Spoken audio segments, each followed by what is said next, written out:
유진이가 참 착해요. 마음이 참 착해요.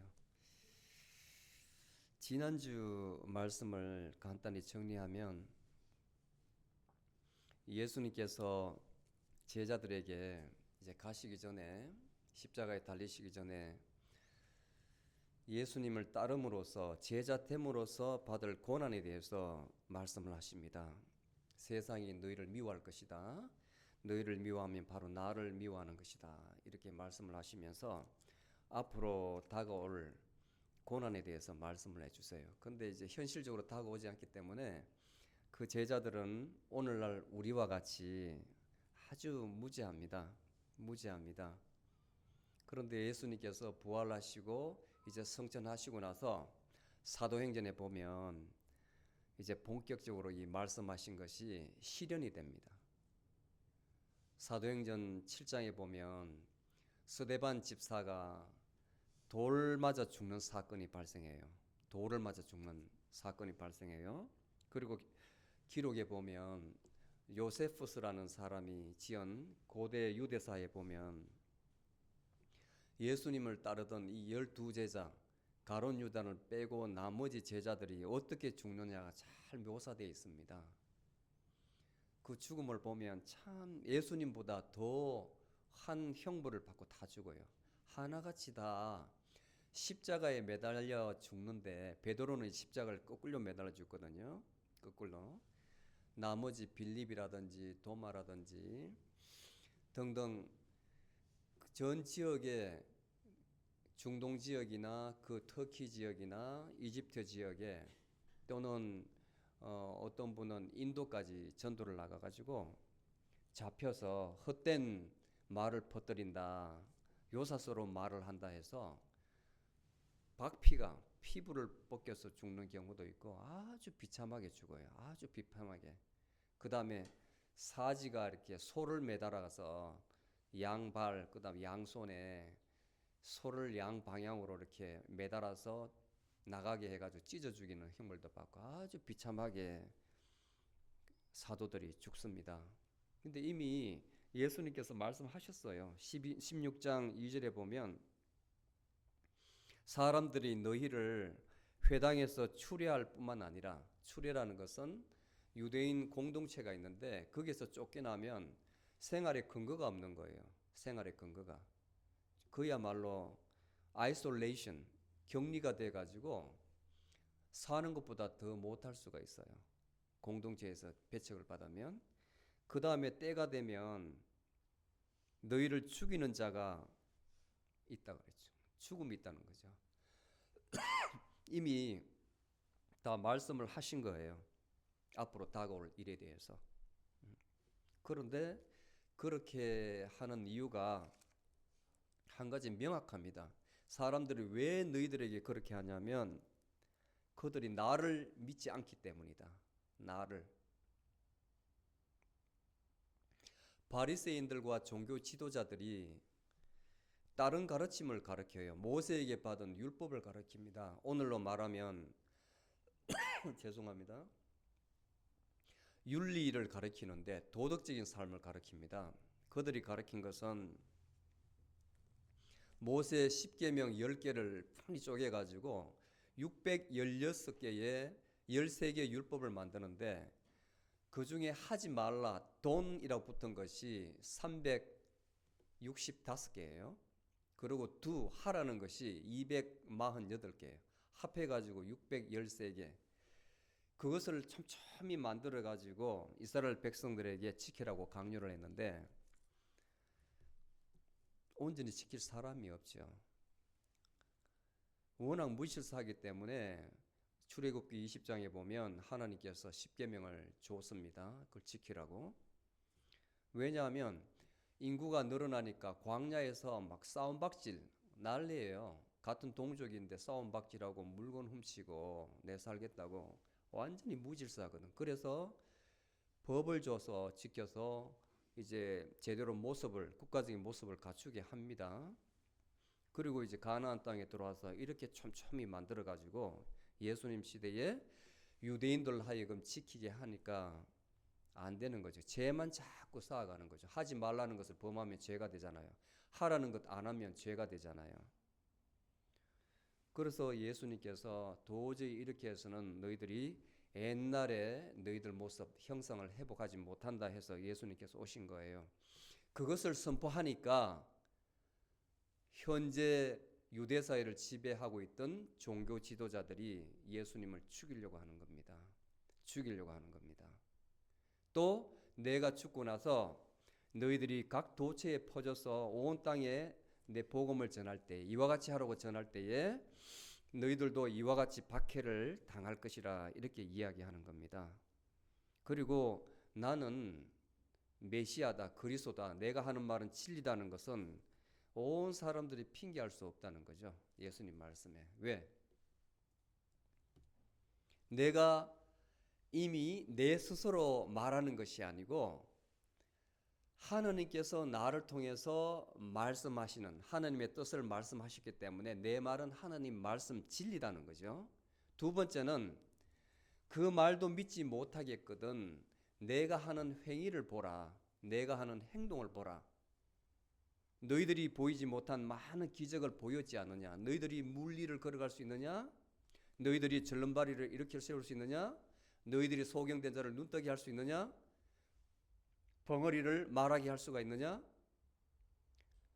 이 모든 것들 너희들한테 나는 너희와 다르다, 메시아다, 그리스도 되심을 보여주었다는 거죠. 그렇기 때문에 누구도 내 앞에서 핑계치 못하리라 말씀을 하시는 겁니다. 그리고 너희들과, 그것을 지켜본 너희들과 앞으로 내가 죽으면 내려올 성령이 나에 대해서 증거할 것이다, 이렇게 이야기합니다. 그리고 오늘 말씀 시작에 내가 너희들에게 이렇게 말하는 것은 내가 떠나고 없더라도 오늘 이 한 말이, 이렇게 말한 말이 너희들 가운데 생각나게 하려 함이라. 생각나게. 일을 해놓고 바로 내가 그렇게 이야기했지 않느냐. 내가 그렇게 했다면 믿지 않지만 미리 내가 예언을 해놓고 그 일이 일어났을 경우에는 내가 바로 메시아임을 너희들이 더욱더 확정할 것이다, 믿게 될 것이다. 그래서 내가 미리 이야기해 준다는 거예요. 근데 너희들 중에 아무도 내가 이제 어디로 가는지 묻는 자가 없다. 이 말이 좀 이상하죠. 사실은 앞에 제자들이 물었습니다. 기억나실지 모르겠지만 13장에 보면 베드로가 이제 그 앞에 예수님께서 제자들 발을 다 씻겨 주시고 이제 간다고 할 때에 그 간다는 개념을 몰랐어요. 베드로가 주여 어디로 가시나이까? 내가 주님 가시는 곳에 끝까지 따라가겠나이다 그래요. 그러니까 너 그딴 소리 하지 말라. 너는 새벽이 되면 나를 3번 부인하리라, 이렇게 말씀하시는 대목이 나오고요. 그 다음에 14장에 들어가면 예수님께서 우리를 위해서 이제 간다고 하는데 어디로 가냐? 하늘에 가서 우리의 처소를 예비하러 간대요. 처소를. 그 제자들이 인간의 생각으로는 이해가 안 되잖아요. 내가 여기 살고 있는데 어디에 또 우리의 집이 있습니까? 너희들이 내가 말하는 것을 다 알고 내가 가는 길을 알 것이다 했는데 도마가 그 길을 주님께서 가르쳐 주시지 아니하였는데 우리가 어떻게 알겠습니까? 그때에 예수님께서 내가 바로 길이요 진리요 생명이라고 말씀하세요. 나로 말미암지 않고는 하나님 나라에 누구든지 갈 수 없다, 그렇게 말씀을 하십니다. 이미 이렇게 말씀을 하셨는데 오늘 본문에 보면 아무도 나에게 어디로 가느냐 묻는 자가 없고 이렇게 물으세요. 이 말은 뭐냐면 간다는 말은 바로 죽는다는 겁니다. 예수님 돌아가신다는 거예요. 근데 예수님은 하나님이시기 때문에 하나님의 생각으로 말씀하시는데 어떻게 평범한 우리 인간들이 그 말씀을 이해하겠습니까? 내가 어디로 가는지 아무도 묻는 자가 없다.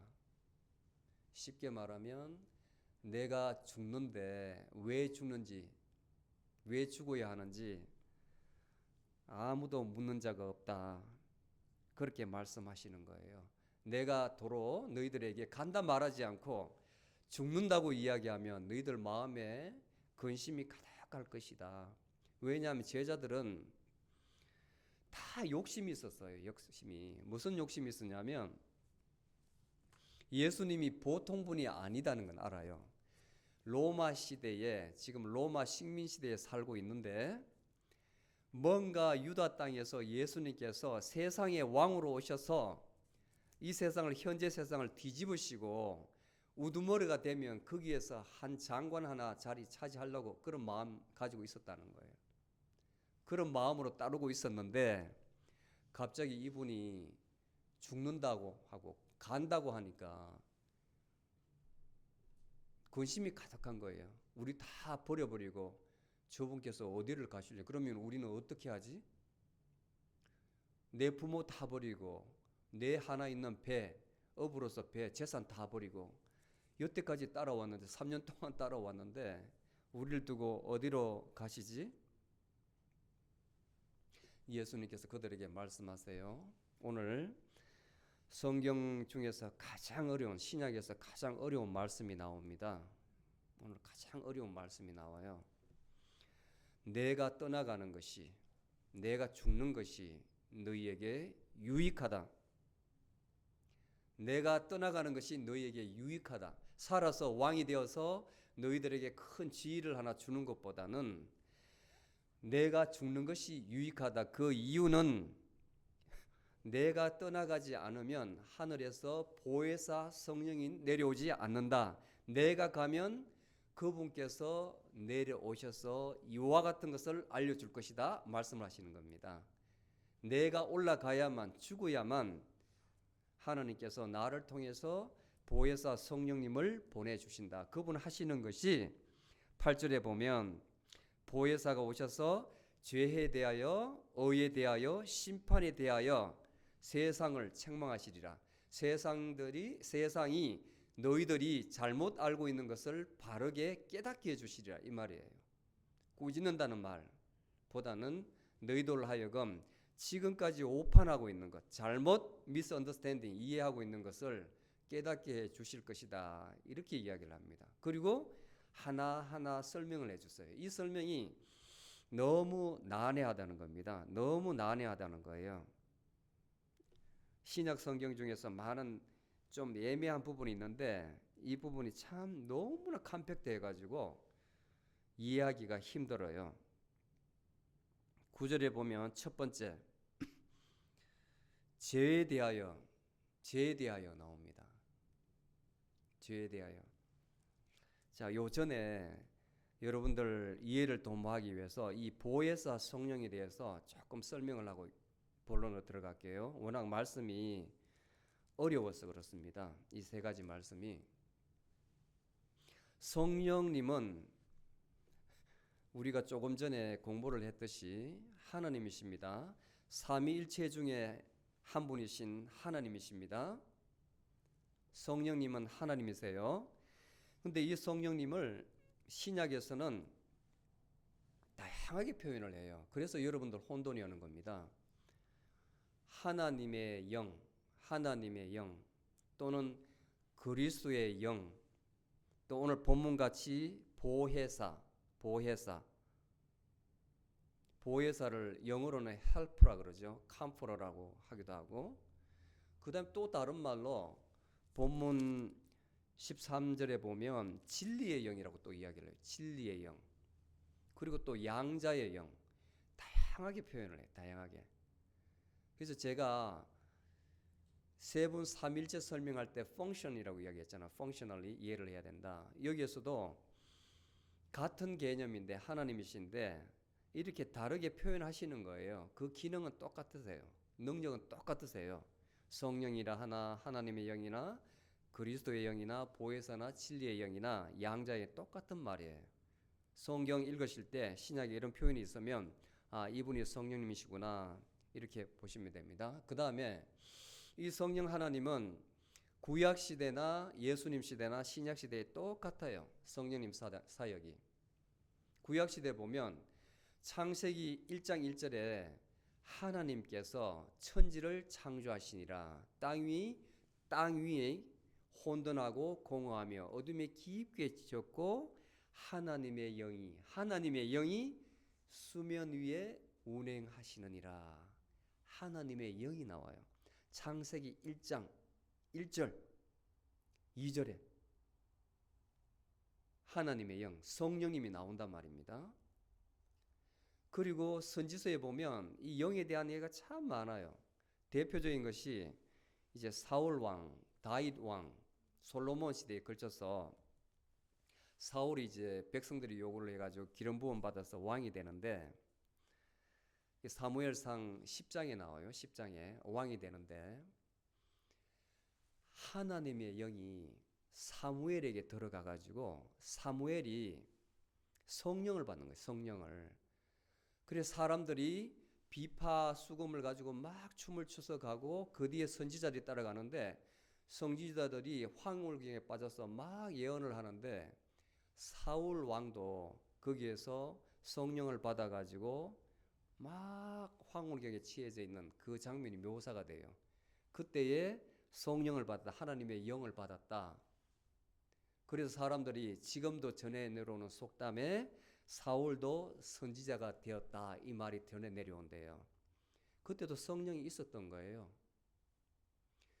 그 다음에 예수님께서도 태어나실 때에 성령님으로 태어나셨잖아요. 성령님. 가브리엘이 고지를 했는데 동정녀, 남자를 모르는 처녀 마리아에게 아들이 날 것이다. 남자를 모르는 마리아에게 성령으로 잉태하셨어요. 성령으로. 그리고 예수님께서 베프티즘을 받을 때에 침례를 받고 올라오실 때에 성령님이 비둘기같이 하늘에서 내려와서 그 머리에 성령님이 계셨던 거예요. 신약시대에. 예수님 시대에. 그리고 예수님 돌아가시고 나서 사도행전부터까지 보면 성령 하나님은 우리와 함께 계신다는 것을 역력하게 이렇게 증명해 주십니다. 사도들이 사도행전에 보면 열방의 선교를 다니는데 단독적으로 한 것이 없어요. 항상 성령님께서 역사하셔서 인도를 하시는 거예요. 어디로 가라 가지 말라 구분해 주시는 거예요. 그리고 한 집안에 성령님이 역사하셔서 은혜를 부어주시는 고넬료 집안에 보십시오. 온 집안이 다 은혜를 받습니다. 성령님께서 인도를 하세요. 로마서에도 보면 처음부터 끝까지가 그런 관점에서 보면 성령님의 역사하심에 성령님에 대해서 전가하시는 거예요. 로마서도. 성령님은 이렇게 우리 삶 가운데 현재도 역사하시는 분입니다. 그리고 성령님께서는 현재에 어떻게 하느냐. 현재 이분의 임무가 뭐냐. 임무가 하시는 게 뭐냐. 일단은 고린도후서 5장 17절에 보면 성령님께서 우리 가운데 임하시면 우리는 새로운 피조물이에요. 옛날의 사람이 아니고 새로운 피조물. 이 말이 굉장히 귀합니다. 성령님이 여러분 가운데에 계심을 믿으시면 여러분들은 옛날 사람이 아니고 새로운 피조물이라. 이전 것은 지나갔으되 보라 새 것이 되었도다. 새로운 사람이 되었다는 거예요. 여러분들을 거룩게 하시는 겁니다. 그리고 우리들에게 가르치시고 생각나게 하시는 거예요. 여러분들이 성경을 볼 때에 지금은 읽을 때는 알고 덮으면 모르는 것 같지만 은연중에 여러분들 마음 가운데 다 있어요. 그래서 여러분들이 어떠한 순간에 탁 배칠 때 말씀이 탁 생각나게 하시고 말씀으로 그것을 대항하게 하세요. 극복하게 하세요. 그리고 우리의 삶을 인도하십니다. 우리의 삶을. 그리고 우리의 연약함을 도우신다. 로마서 8장 26절. 우리는 마땅히 간구할 바를 기도할 바를 알지 못하나 성령 하나님께서 우리의 연약함을 보시고 우리를 위해서 간구하신다. 우리의 연약함을 도우십니다. 그 다음에 성령님은 은사를 주세요. 우리에게 은사를 주십니다. 은사 종류가 고린도전서 12장 8절에서 10절까지 많이 나와 있어요. 아주 9가지가 나와 있어요. 그 다음에 로마서 12장 6절에서 13절까지 또 은사가 나와 있어요. 다 합쳐보면 중복되는 것도 있는데 제일 중요한 것은 첫 번째가 믿음이에요. 우리에게 주시는 믿음도 성령님께서 주시는 거예요. 성령님께서. 어떤 분들은 믿으려 해도 믿음보다 의심이 많지 않습니까? 그런데 어떤 분들은 쉽게 믿음이 왔습니다 하고 이야기하는 사람이 있어요. 제가 최근에 만난 어떤 사람은 공학을 전공하신 분인데 이과적인 생각을 가진 분인데 성경을 읽으니까 믿어졌어요 이렇게 이야기를 해요. 그게 바로 은혜입니다. 성령님이 하시는 거예요. 성령님이. 그 다음에 때에 따라서는 병 고치는 은사도 주십니다. 현재에도 안수하고 기도하시면 그 믿음이 있으면 믿음으로 그 안수를 받고 기도를 받으면 확실히 나아요. 그 다음에 능력을 행하게 합니다. 우리는 내가 정신을 차리면 내 이성으로 돌아오면 내가 어떻게 그걸 했지 하는데 그 순간에 하시게 한 것은 성령 하나님이십니다. 때에 따라서는 예언도 하게 하세요. 앞일을 예단하게 하세요. 그렇게 될 것이라는 것. 그리고 영분별 은사를 받는 것은 다른 어떤 은사보다 귀하고 여러분들이 사모를 해야 돼요. 사람을 사귀는데 다 여러분들에게 이로운 사람이 아닙니다. 여러분들을 돕는 사람도 있고 또 여러분들을 해하는 사람이 있어요. 영이 틀려서 그래요. 영이 틀려서. 어떤 분은 만나서 이야기하면 정말 1시간이 지나도 2시간이 지나도 전화를 통화해도 10분, 20분 만에 금방 가요. 정말 끊고 나서도 기분이 좋은데 어떤 사람은 이야기하고 나서도 그냥 찜찜해요. 또 이야기하고 헤어지고 나서도 찜찜해요. 괜히 이야기했나? 또 나중에 내가 죄송합니다. 좀 속된 말을 쓰더라도 뒤통수를 맞는 게 아닌가? 괜히 했나? 후회스럽기도 하고 마음이 찜찜해요. 그게 성령님이 있다는 거예요. 저는 그렇게 생각하거든요. 근데 그분을 믿고 그분도 영이 있다면 영이 있는 사람하고 자기 영과 맞는 사람과 대화를 하면 그런 의심이 없는 거예요. 의심이. 그래서 제가 교제를 할 때나 무엇을 할 때에 항상 우리는 주님 안에서 그렇게 하면 만사가 형통한데 은혜를 받았는데 세상 이야기를 하면 금방 그 은혜도 떠나버리고 그런 의심이 든다는 거예요. 세상 이야기를 하면 반드시 은혜가 떠나게 돼 있어요. 마음이 찜찜해요. 근데 주님 안에서 대화를 하면 그 대화는 아주 기쁘고 뒤 후환이 없다고. 사람을 욕하기나 했어요. 내 앞에 없는 사람 대놓고 이야기를 했어요. 험담을 했어요. 안 했거든. 뭐가 그리 깁니까? 근데 세상은 다 나보다 잘된 사람, 나보다 못한 사람 다 탓하는 거 아니에요. 저놈 학교 다닐 때 나보다 못했는데 이런 식으로 나오고 옛날에는 어떻게 했는데 지금 어떻게 이렇게 다 세상적인 이야기 아니에요. 근데 그 이야기를 내가 어떻게 주워 담습니까? 누가 전해주면 내가 했기 때문에 꼼짝없이 도로 당하는 거죠. 그 다음에 방언을 번역하는 통변, 그리고 교회에서 섬기는 일, 그리고 가르치는 일, 다 이러한 것들이 은사입니다. 은사. 사람들은 자기가 이 은사를 개발하지 못해서 그렇지 다 은사가 있어요. 누구나.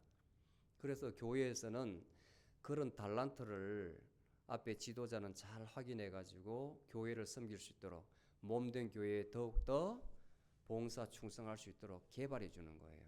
보이거든요. 그런 은사가. 그 다음에 마지막으로 성령의 열매라는 게 있습니다. 갈라디아서 5장 22절에 나와 있는, 그게 쉽게 말하면 하나님의 마음이에요. 성령님께서 하나님이시기 때문에 성령님이 있다면 이러한 것이 우리의 품성으로 나와야 된다는 거예요. 품성으로. 옛날 사람은 그렇게 할 수 없어요. 사람은 절대로 바뀌지 않기 때문에 옛날 사람은 그렇게 할 수 없을지라도 이제 새로운 피조물이 되었다. 보라, 새로운 피조물이 되었다. 이전 것은 지나가고 새롭게 되었다 하면 그렇게 할 수 있는 거예요. 왜? 내가 하는 것이 아니고 내 안에 있는 하나님께서 하시기 때문에, 하나님께서 하시기 때문에 내 안에는 희락, 조이, 기쁨이 있고 피스, 화평이 있고 오래 참음이 있고 자비, 양선, 충성, 온유, 절제, 이러한 것들이 나온다는 거예요. 나온다는 거예요. 은혜를 받으면, 은혜를 받으면 이것이 성령님의 열매입니다. 여기까지 성령님을 이해하시고 이제 본문의 죄에 대하여 예수님께서 죄에 대하여 뭐라고 이야기하시냐면 나를 믿지 아니하며 이렇게 이야기 한마디로. 그러니까 어렵다는 거예요. 여러분들이 생각하는 죄는 100% 도덕적인 죄입니다. 내가 하지 말라 했는데, 그러면 내 부모님이 나에게 이거 하지 마 했는데 그걸 했다 하면 마음이 찜찜하잖아요. 부모님이 저 어디 멀리 여행을 가시는데 야 절대로 내 방에 들어가서 그건 열어보지 마 하면 그 말 안 했으면 몰랐는데 하필이면 그 말을 보지 마 하니까 더 궁금한 거예요. 그래서 첫날은 더 씁니다. 부모님이 한 열흘 정도 여행을 갔다 오신다 하면 둘째 날 가만히 누워서 생각하면 그게 뭐지? 셋째 날 한번 열어볼까? 뭐 알겠나? 그 다음에 몰래 들어가서 열어보고 싶은 것이 사람의 마음이거든요. 하지 말라 하면 그게 사람의 마음이라고. 근데 그것을 죄라고 생각하는 거예요. 양심이 있으니까. 에스칼. 그 다음에 남의 물건을 훔치는 것, 도둑질하는 것, 살인하는 것. 물론 세상적으로는 죄죠. 근데 예수님께서 그러한 것들, 우리가 이 세상을 살아가면서 짓는 죄에 대해서는 죄라고 말씀을 하시지 않고 믿지 않는 것을 죄라고 말씀하시는 거예요. 어렵지 않아요? 왜 믿지 않는 것이 죄라는 것인지. 신약에서 가장 어려운 부분 중에 하나라는 것이 바로 이러한 이유입니다. 너무나 컴팩트하기 때문에. 이걸 어떻게 이해를 해야 되나요?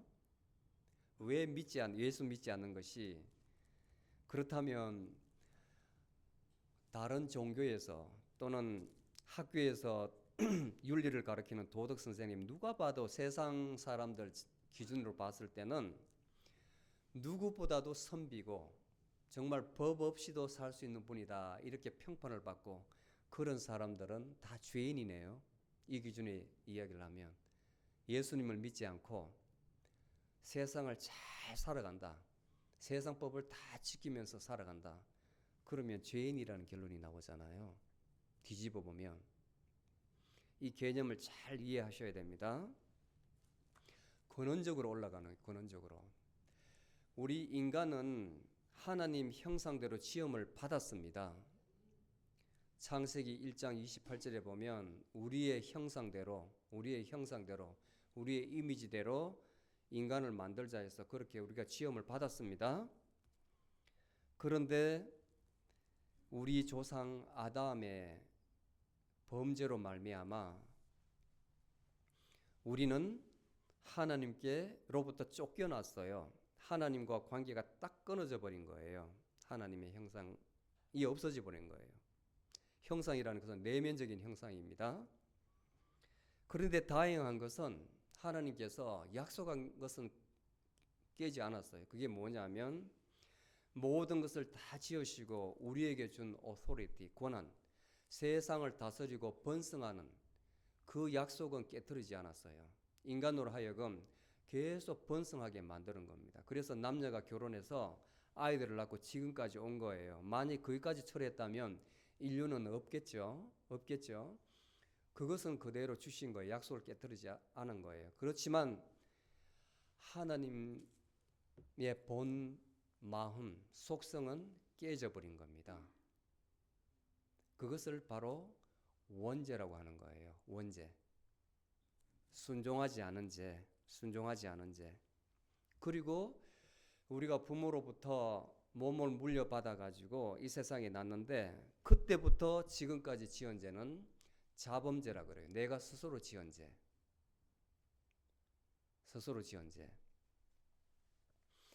처음에 제가 이야기했듯이 이 죄를, 원죄와 자범죄를 그러면 어떻게 처리하겠습니까? 어떻게 처리해야 되겠습니까? 하나님께서 처음에는 모세를 통해서 율법으로 주셨어요. 율법으로. 그런데 안 된다는 것이 증명이 되었습니다. 법으로서는 도저히 인간을 다스릴 수 있죠. 그 순간에는 다스릴 수 있지만 근본적으로, 근원적으로 회복은 불가능하다는 것이 증명이 되었어요. 안 된다는 것이. 율법은 죄를 깨닫게 하는 몽학 선생밖에 되지 않아요. 율법은 내가 죄를 지었는데 그 법이 없었다면 죄인지 모르지 않습니까? 법이 있기 때문에 내가 죄라는 것을 깨닫는 거예요.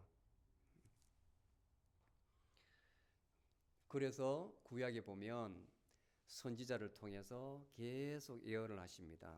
예언을 하십니다. 선지자를 통해서 또 말씀을 주시고, 그 부르짖는 것이 뭐냐면 proclamation, 선언하고 선포하고 반포하는 게 뭐냐면 지금이라도 돌아오라는 거예요. 하나님께 돌아오라는 거예요. 너희들 본 모습으로 돌아오라. 돌아오라. 그런데 귀가 막히고 눈이 멀고 그 마음으로 깨닫지 못하니까 모르는 거예요. 들리지 않는 거예요. 오히려 그 말하는 선지자를 죽여버리고 박해를 하는 거예요.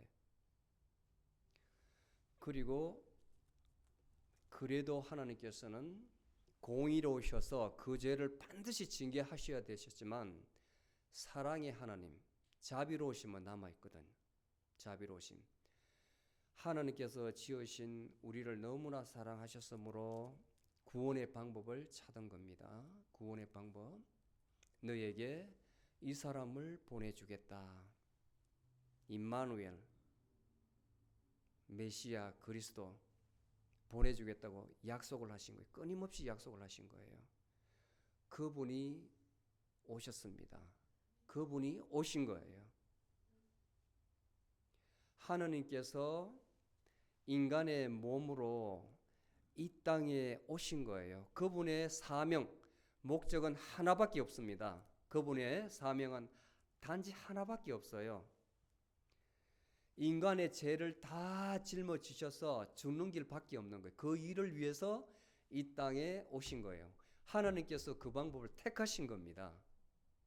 하나님께서 그 방법을 택하신 거예요.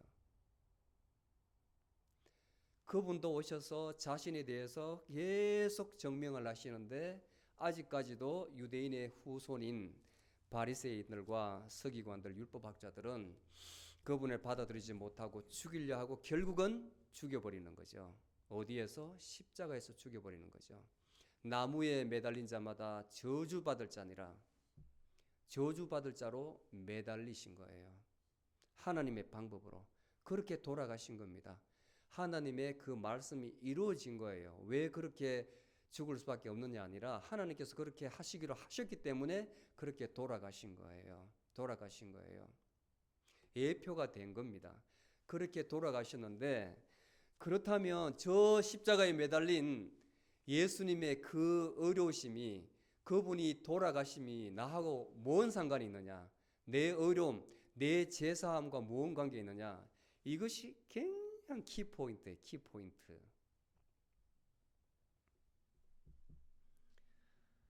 왜 그분의 죽음이 우리의 제사함, 나의 제사함과 관련이 있느냐? 자, 예수님께서는 하나님이신데 완전하신 분입니다. 온전하신 거룩하신 분입니다. 그분이 우리의 죄를 그분의 어깨에 다 메고 그분의 온몸으로 받아들이셔서 우리가 죽어야 할 그 자리에 서서 죽으신 거예요. 죽으신 거예요. 그리고 돌아가셨습니다. 그것이 우리에게 그대로 그 의로움이 전가되는 거예요. 임퓨테이션으로 이야기합니다. 임퓨테이션. 우리에게 그대로 어떻게 임퓨테이션이 되느냐, 전가가 되느냐, 바로 믿음이라는 도구, 믿음이라는 도구, 그거밖에 없어요. 믿음이라는 도구, 그거밖에 없어요. 예수님의 그 의로우심이 그 돌아가심으로 말미암아 그 은혜로 인하여 내 믿음으로 인해서 내가 죄 사함을 받았다.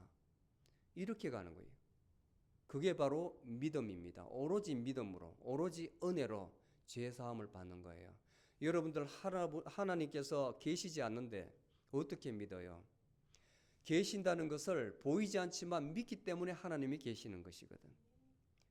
성령 하나님, 내가 보지를 못하는데 어떻게 믿어요? 믿기 때문에 내 가운데 계시는 거예요. 그 죄사함, 내가 현재 죄가 지워졌는지 안 지워졌는지 어떻게 알아요? 믿기 때문에, 예수님께서 나를 위해서 희생제물로 돌아가셨다는 것을 믿기 때문에 내 죄사함을 받았다는 거예요. 그것을 믿어야만 여러분이 새 사람이 되는 겁니다. 새 사람이 굉장한 자유함을 누릴 수가 있다고요. 자유함을. 그것이 바로 은혜라는 건데, 그것은 누구나 체험을 해야 돼요. 반드시. 그 경험은 여러분들이 회개를 할 때에, 메타노이아, 돌았을 때에 여러분들이 나의 모습을 정말 진지하게 생각하고 나의 삶을 생각하고 그때에 그 과정 속에서 정말 여러분들이 은혜를 받으면 성령 하나님께서 여러분들 영혼을 타치하십니다. 타치한다는 말은 예수 그리스도의 등이 여러분들 영과 합하게 되는 순간이에요. 그렇게 되면 아마 여러분들은 정말 많은 눈물을 흘릴 거예요. 그때에 나를 위해서 돌아가신 예수님의 은혜가 들어오면 그 마음에 깃드는 그 평화, 그 평안함, 정말 내가 노임을 받아, 죄사함보다는 노임을 받았구나 하는 그게 엄습할 때에 큰 은혜가 들어와요. 그래서 나를 믿지 않으면 너희들은 너의 죄를 그대로 가지고 있는 거라는 거예요. 그대로. 나를 믿지 않으면 너희 죄를 너희들은 감당치도 못하고 그것을 살 방법이 없다는 겁니다. 살 방법이. 그것이 바로 죄에 대하여 너희들이 잘못 알고 있는 것은 나를 믿지 아니함이라. 나를 믿어야만 죄 사함을 받는다는 말입니다. 아멘. 두 번째, 의에 대하여 righteousness. 의에, 옳은 의자, 의에 대하여. 이 설명을 하시는데 앞에서 창세기 보면 창세기 15장에 보면 아브라함을 하나님께서 이렇게 부르셔요. 그래서 아브라함이 원망하지 않습니까? 아직까지 나에게 시도 주지 않는데 나는 이제 에벤에서 나의 종을 내 상속자로 삼으리이다. 그러니까 하나님께서 아니다. 내 몸에서 날 그 시로 인해서 너는 상속자를 만들 것이다. 그리고 밖으로 데려나가십니다. 저 하늘을 보라. 저 수많은 별들과 같이 저 바다 위에 많은 무수한 모래와 같이 너의 자손들도 이러하리라.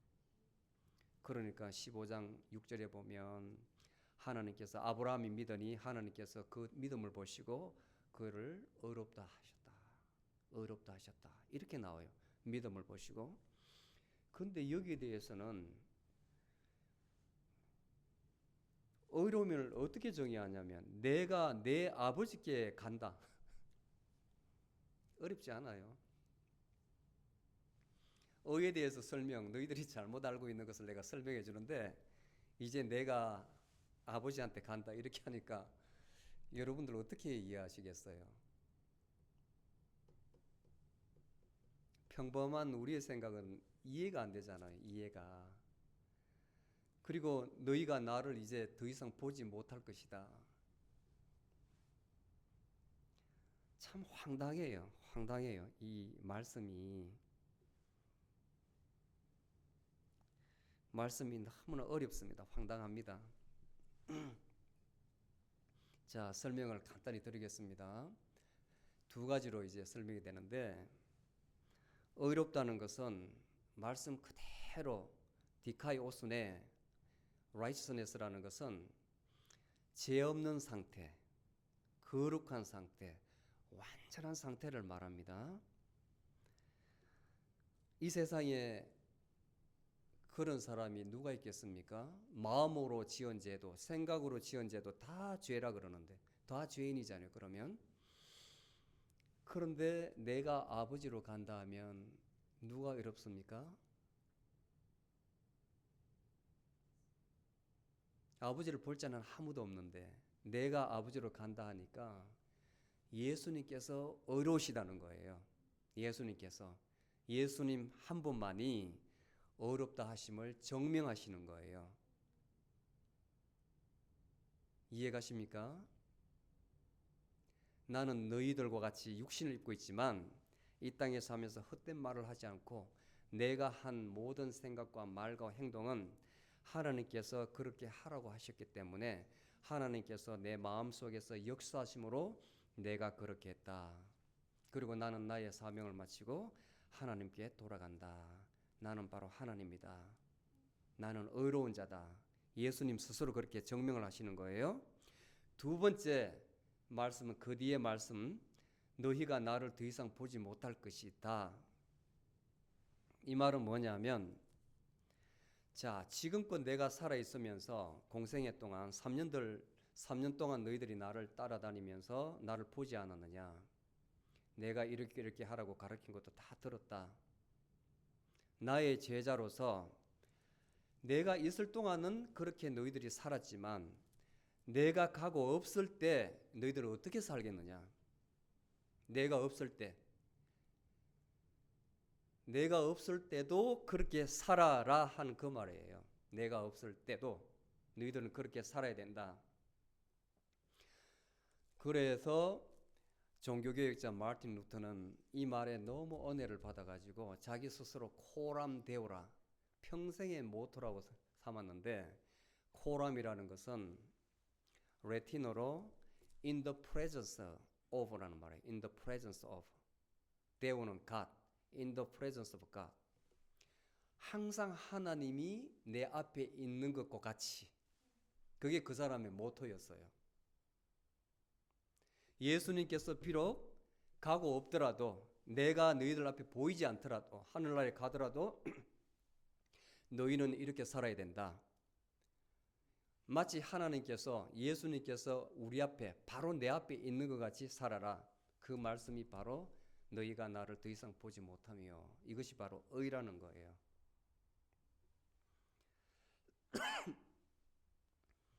힘들죠? 학교 다닐 때 쉬는 시간 되면 얼마나 떠듭니까? 선생님이 한 번 딱 계시면 조용하다가도 쉬는 시간은 수업과 수업 사이잖아요. 선생님 없는 시간에 얼마나 개구장이처럼 장난치고 떠듭니까? 마음대로 풀어지잖아요. 마음대로. 그게 지금 이 세상의 모습이에요. 그런데 수업 시작되고 선생님 나타나면 조용하잖아요. 오늘 예수님 말씀은 선생님이 있든 없든 항상 평상심으로 그렇게 살아야 된다. 그게 바로 의다, 이렇게 이야기를 하십니다. 아멘. 참 이렇게 해야 돼요. 사실은 이렇게. 저도 안 되지만 누가 있다는 것을 이제 의식을 하는 거죠. 마음 속에라도 그렇게 해서 이제 경건한 형태를 계속 이제 노력을 하는 거죠. 삶 가운데에 스스로 말이나 생각에서나 이렇게 해보려고. 왜냐하면 예수님께서 이렇게 가르치셨으니까. 이게 의로운 삶이라고 말씀하셨으니까. 내 힘으로 안 되지만 나를 새롭게 하신, 나를 알게 하신 그분의 능력으로는 할 수 있지 않겠나 믿는 거예요. 그 다음에 마지막으로 심판에 대하여. 오늘 말씀하시는 거 이거 참 어렵지만 귀한 말씀이니까 다른 건 다 모르더라도 꼭 기억해 놓으세요. 꼭 기억하세요. 이 말씀은 심판에 대하여라 함은 이 세상의 주관자가 심판을 받았음이니라. 또 혼돈됩니다. 심판이라는 건 뭡니까? 우리가 생각에는 저지하는 거예요. 그죠? 저지하는 거예요. 정죄하는 거잖아요. 잘못된 거에 대해서. 히브리 9장 27절에 보면 사람이 태어나가지고 한 번 죽는 것은 정한 이치라 했습니다. 그리고 죽으면 그 이후로는 심판이 있으리라. 그래서 심판이. 근데 성경 전체에 보면 심판은 세 가지로 요약이 돼요. 첫 번째는 예수님의 심판대가 있습니다. 고린도후서 5장 9절에 나오는데 9장 이렇게 9절 10절에 나오는데 예수님의 심판대에 서는데 그 심판대는 우리 믿는 자에게는 축복입니다. 왜냐하면 우리가 원죄를 사함을 받고 그리고 이제 믿는 이후더라도 계속 죄를 지어요. 지금 이 순간에도 생각으로도 죄 짓는 것도 죄라 있기 때문에 죄를 짓는데 우리 믿는 자에게는 정죄함이 없습니다. 정죄함이 없어요. 그리스도 안에 있는 사람은 단지 예수 그리스도의 심판대에 서는 것은 우리의 상급을 결정하는 심판이에요. 이 땅에서 너희들이 얼마나 충성되게 주님의 종으로서 일했느냐 거기에 따라서 상급이 주어지는 거예요. 상급이 한 행위에 따라 가지고 심판을 하는데 상급이 두텁냐 얕으냐 많으냐 많이 쌓였느냐 적게 쌓느냐 그 심판이에요. 심판. 그 다음에 두 번째는 계시록 20장이 나옵니다. 계시록 20장 11절에 보면 백보자 심판이 있습니다. 백보자. 예수님이 그 자리에 앉아 계시고 심판을 하시는데 생명책에 모든 사람이 믿는 사람이 기록되어 있고 믿지 않는 사람은 기록이 되지 않고 믿지 않는 사람은 두 번째 부활해 가지고 불못에 영원한 불못에 던져져 버립니다. 생명책에 기록된 사람은 또한 그 행위대로 심판을 받는다는 게 있어요. 모든 사람들이 다 백보자 앞에 나와서 심판을 받는데 믿지 않는 사람은 던져지고 불못에 던져지고 믿는 사람들 구원받은 자는 생명책에 기록된 자는 새로운 나라로 가는 거죠. 신천지로 가는 거예요. 신천지로. 그 다음에 세 번째 심판이 누구에 대한 심판이냐면 이 세상의 권세 잡은 자에 대한 심판이에요. 세 번째. 참 자주 나와요. 이것을 우리들이 관거를 해요. 앞에 두 개는 계시록 강의할 때나 많이 나오지만 세 번째 이 심판은 오늘 바로 예수님께서 하신 말씀인데 많이 관거를 해요. 현재의 이 세상을 주관하시는 분은 누구냐 하면 우리가 보기에는 국민 선거로 투표를 해가지고 뽑은 사람, 그 사람이 통치한다 하지만 성경에서는 그 사람들을 참 좋지 않게 표현해요. 좋지 않게. 그 사람의 영을 다스리는 사람, 또 모든 것을 다스리는 사람을 공중 권세 잡은 자, 어둠의 세상 주관자 또는 사단으로 표현을 해요. 하나님과 영적으로 대적하는 자 많잖아요. 기독교 국가 외에 다른 커뮤니즘 있잖아요. 커뮤니즘. 하나님이 없다고 해요. 하나님과 영적으로 대적하는 세력. 이 세력을 사단이라고 해요. 사단을 공중 권세 잡은 자래요. 근데 예수님께서 세상에 오셨을 때 가만히 분석해 보면 가장 많이 사역을 한 것이 바로 이 사람이 아니라 이 사단을 때려잡는 거예요. 귀신을 쫓는 사역이에요. 왜냐하면 사단을 실제로 최전선에서 행동하게 하는 게 바로 귀신이거든. 움직이게 하는 게. 사람 몸에 들어가서 움직이게 하는 게 귀신이에요. 귀신. 제가 몇 개만 이렇게 추려봤어요. 이 사단이 여러분들을 어떻게 꼬꾸라뜨리는지, 그리고 그 사단은 예수님을 식별을 해요. 예수님을 알아봐요. 자, 마태복음 8장 29절에 보면 예수께서 가다라 지방에 가심에 귀신 들린 자 둘이 무덤의 사이에서 나와, 이 귀신 들린 자가 힘이 엄청 센 거예요. 무덤 사이도 겁도 내지 않고 동네 사람들이 잡아다가 쇠사슬로 묶어놔도 끊어버리고 가둬놔도 문을 박차고 나가고 힘이 너무 세고 싸나워가지고 사람들이 어떻게 통제를 할 수가 없는 거예요.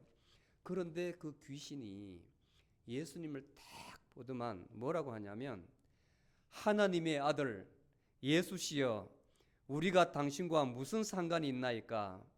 우리를 괴롭게 하려고 여기 오시나이까? 이 귀신이 예수님을 두려워하는 거예요. 예수님께 심판받는 거예요.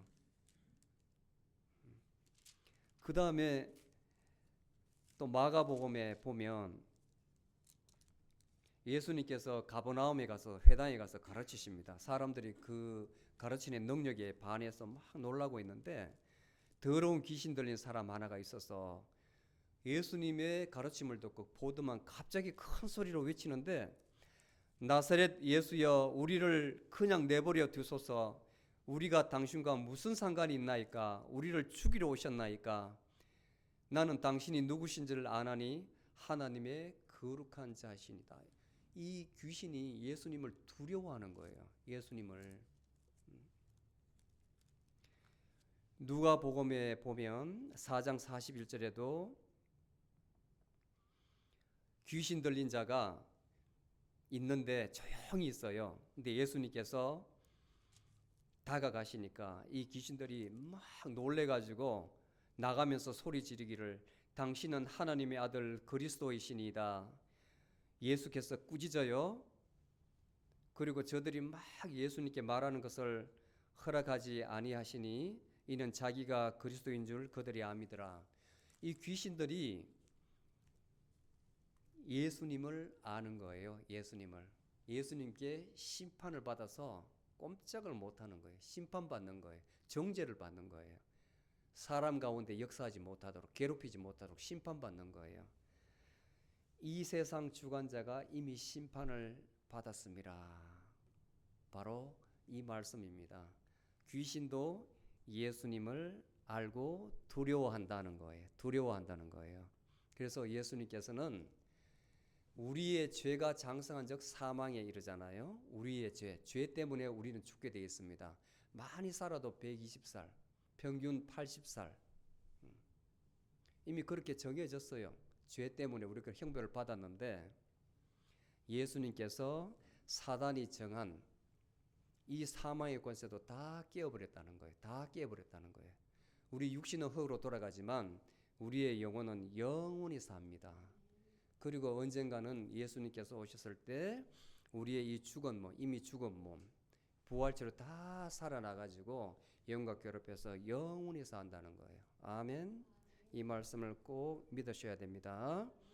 자, 말씀 최종 정리를 하겠습니다. 여러분들 죄를 알았더라면 이제는 죄가 어떤 것인지 알면, 믿지 않은 것이 죄다는 걸 알면 믿지 않은 불신자는 다 죄인이라는 거 알죠? 그러면 우리가 어떻게 불신자들에게 어떻게 해야 되는지, 그게 바로 전도예요. 전도의 당위성이고 목적이에요. 아는 겁니다.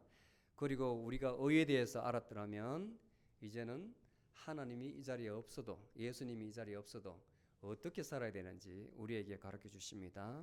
심판에 대해서 이제 알았다면 누구나 다 심판을 받는데 우리 믿는 자에게는 정죄함이 없다.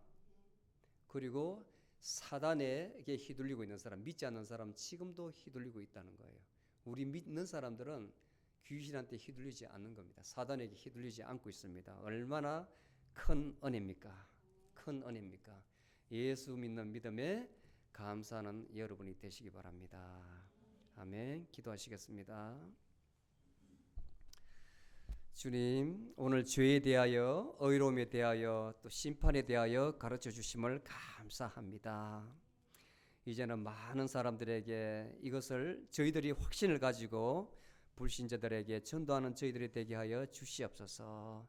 이제 의로움에 대해서 알았으니 저희들이 예수님이 저희들 눈앞에 보이지 않아도, 들리지 않아도 하나님 앞에 참 의로운 자로 살아갈 수 있는 저희가 되게 하여 주시옵소서. 이제는 세상 모든 것에 저희들 마음이 휘둘리지 않는 저희들이 다 되게 하여 주시옵소서. 감사드리옵고 예수님의 이름으로 기도드리옵나이다. 아멘.